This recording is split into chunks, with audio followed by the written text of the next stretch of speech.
Hi everyone. Let's talk about the fact that post-separation abuse and indeed family violence also occurs within same-sex relationships.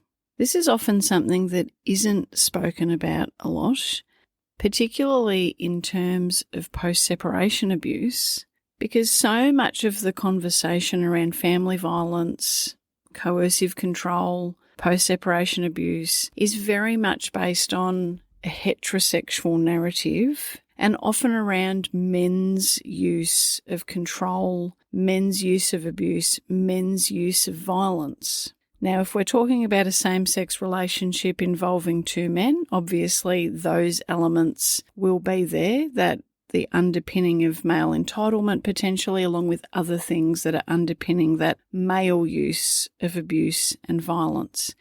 However, my focus in this conversation that we're having right now is on same-sex relationships between two women because they are some of my clients. Some of my clients are coming to me after they've separated from their female partner and they share children with their former partner, and there's ongoing post-separation abuse. And I think it's really important that we highlight that because understandably, a lot of the women who are coming to me who are leaving a same-sex relationship, they don't necessarily feel that they're represented in a lot of the conversation around family violence and post-separation abuse. Again, because I think a lot of the focus is on the very real gendered nature of so much family violence.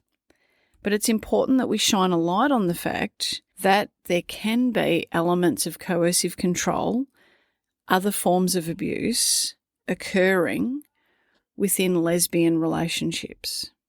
And those dynamics don't go away when the relationship ends. The ongoing behaviour patterns that are existing within the relationship when the couple's still together, those dynamics of control, emotional abuse, psychological abuse, potentially financial abuse and control, those things often continue to play out after separation. Again, particularly if this same-sex couple shares one or more children. And that's the situation that some of my clients are currently in. They're navigating a situation that is continuing to escalate in terms of the conflict, that there are continuing changes to the narrative from their former partner, and they're realising that the things that they noticed in the relationship, so, things like coercive control,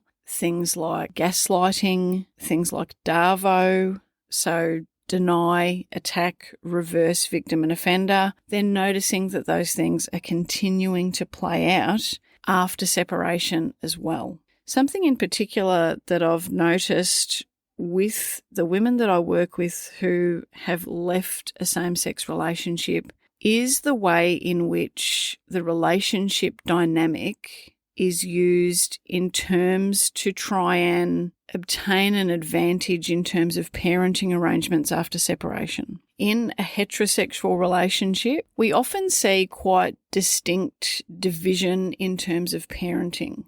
A lot of the women that I work with who are separated from their husband, their former husband, the majority of those women were the primary caregiver of the children. And so in terms of talking about the primary carer when we're trying to decide on parenting arrangements and if there's a dispute about the parenting arrangements after separation, in those situations, it tends to be a lot more clear-cut who was the primary carer. And the reason that that's important is because when we're talking about care arrangements for kids after separation, it's not about dividing up the children in a way that's fair for parents. It's about ensuring the best interests of the kids. And oftentimes what's in the best interests of the children is to maintain their life as much as we possibly can, much the same way that it was prior to separation. So, for example, where we're talking about a separated heterosexual couple, if mum was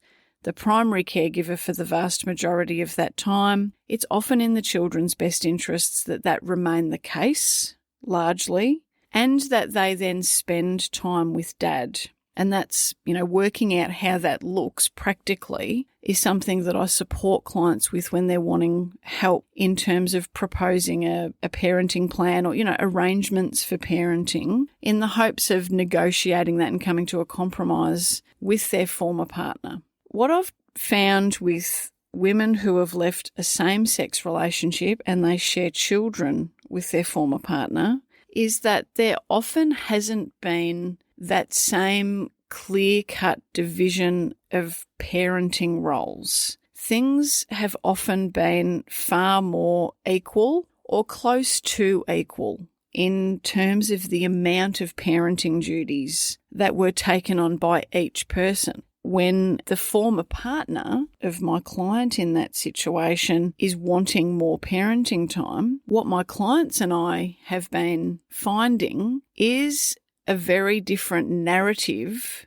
that gets brought out by the same-sex former partner in terms of their role. So they can be then maintaining that they have in fact been the primary caregiver and they have been attempting to minimise the role that my clients have played in the caregiving and the raising of the children, caring for the home, all of those sorts of things. And there's even been situations where false narratives of family violence, of accusations of family violence have occurred. And in fact, that's been the reason why some of those particular clients have come to me. They separated from their same-sex partner. They were under the impression that separation, co-parenting would unfold in a way that was relatively amicable.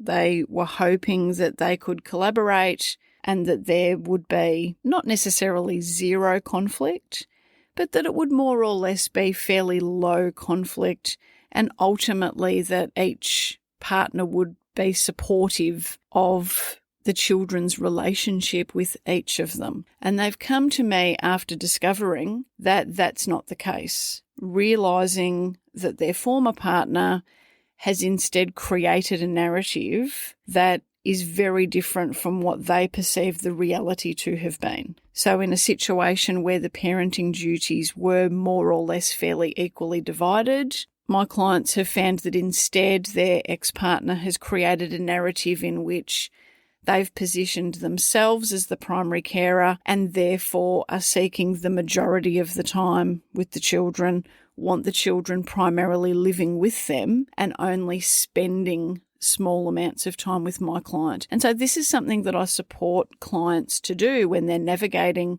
a situation like that in terms of really unpacking that situation. Is there any factual basis for the claim that their former partner is making? If so, what is that factual basis? If not, what are the facts? What is the reality? And what is the evidence that we can pull together to undermine the credibility of what their former partner is saying about the situation, about the relationship, about the parenting roles of each of them? Something that I'll say related to that is that if you are a woman who is in a same-sex relationship and you share children with your partner and you're anticipating that separation is going to be on the cards, perhaps, or maybe you know someone who is in that situation, perhaps their relationship is really not going that well and it's possible that the relationship will end, it is very, very, very important, I can't stress this enough, that you get quality advice before agreeing to any parenting arrangements. This also applies not only to people exiting same-sex relationships, but really just to anyone leaving a relationship. However, as I touched on earlier, oftentimes in heterosexual relationships, the division of the parenting duties tends to be a little bit more cut and dried. It tends to be easier to pinpoint who has been the primary carer. But if you are in a same-sex relationship and preparing for separation or in the middle of separation, or you know someone who is in that situation, you need to be very careful before agreeing to any particular parenting time split, because that is going to create a precedent. So before you agree to a parenting arrangement in which your former partner has more time with the children, think carefully about that. Think very carefully about that and seek advice and seek support, because something else that I've noticed with these situations is that arrangements that you make in the early days, agreements that you make in the early days, can become very difficult to change later on. And even if things progress to court, depending on the length of time that a particular arrangement has been in place, courts tend to be very, very reluctant to disrupt arrangements that have been in place for any particular length of time. You do need to be very careful about what you agree to, especially if you have any concerns whatsoever about the capacity of your former partner's ability to parent your children appropriately. If you have any concerns about their current mental health, and whether or not they're taking responsibility for that, whether or not they're seeking support. Do they have any substance abuse issues? Are they abusing alcohol? Do they consume marijuana, cocaine, any other drug? All of these things are really important to consider before you agree to any particular parenting arrangement. If any of what I've said in this episode is resonating with you, perhaps it's hitting a lot of points with your own situation, or perhaps with somebody else you know, I really do encourage either you or the other person to reach out and book a discovery call with me. The steps that you take early on in separation really can help to ensure that you optimize your outcome later on. And if you have any concerns whatsoever about ongoing control, abuse, a problematic narrative that your ex-partner either is creating or may create, it's so important that you reach out, that you put in place some quality support to help with managing and mitigating any of the damage that the other person is trying to do to your credibility, potentially undermining your reality, undermining your relationship with your kids. Thanks for joining me on this episode. I'll talk to you soon. There's a moment where the noise stops landing, where the chaos loses its hold. That's it for today's episode of the Post-Separation Abuse Podcast. If you found this helpful, you'll love the Post-Separation Parenting Blueprint, the foundation of everything that my team and I teach, now available to all protective parents. Whether you work with us one-on-one or navigate your journey independently, the blueprint is where everyone starts. Whether you're thinking about separating, in the early stages of separation, wanting to avoid your kids being trapped with unsafe or inappropriate care arrangements, or perhaps needing to challenge and change current arrangements, and even if you're currently in the court system for parenting matters. I created the blueprint as a gift to all of my fellow protective parent warriors, because the journey of being a change maker and a cycle breaker can't be done alone, and the blueprint is the one post-separation parenting resource that gets it right. Child development, safety and well-being put first, with the evidence to back it up. The blueprint gives you the same strategic frameworks that my team and I use in private one-on-one coaching, and it's available on an online platform for you to access whenever and wherever you need.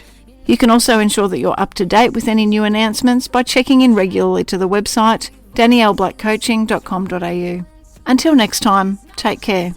And please always remember, you are your child's greatest protector.